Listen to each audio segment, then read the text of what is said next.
Граѓаните од поплавените подрачја строго да ги почитуваат препораките за заштита на здравјето, алармираат лекарите.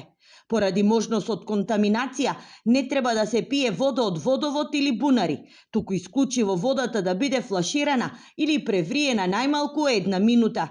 Неопходно е редовно миење на рацете и користење на средства за дезинфекција, доколку нема техничка вода. Храната што била во контакт со поплавената вода, како и она од фрижидерите, поради можен прекин на струја, треба да се фрли. Да се исчистат површините кои што се зафатени со поплави со средства за дезинфекција на база на хлор, да се проветруваат просториите, затоа што постои ризик од мувала, која што знаеме дека прави исто така негативно дејство врз организмот, влошување на состојбата на оние кои што имаат респираторни веќе заболувања.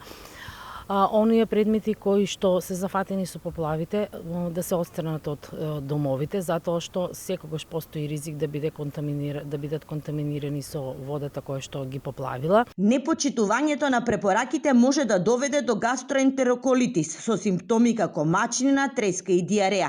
Засега, поради пониските температури, нема зголемен ризик од појава на други заразни заболувања.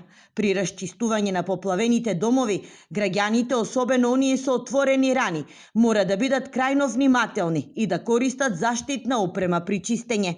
Оние што имаат веќе отворени рани на кожата или на телото, да ги заштитат при чистењето, при санирањето, затоа што е една влезна врата за инфекција кога работат со при чистењето на нивните домови, да користат заштитни ракавици, да користат високи чизми, да внимаваат при уредите кои што каде што има електрична енергија, да не се движат каде што има брза вода, затоа што сето тоа може да биде ризик врз нивното здравје. Покрај финансиските штети, поплавите оставаат и силни психолошки последици, објаснува доктор Митрова.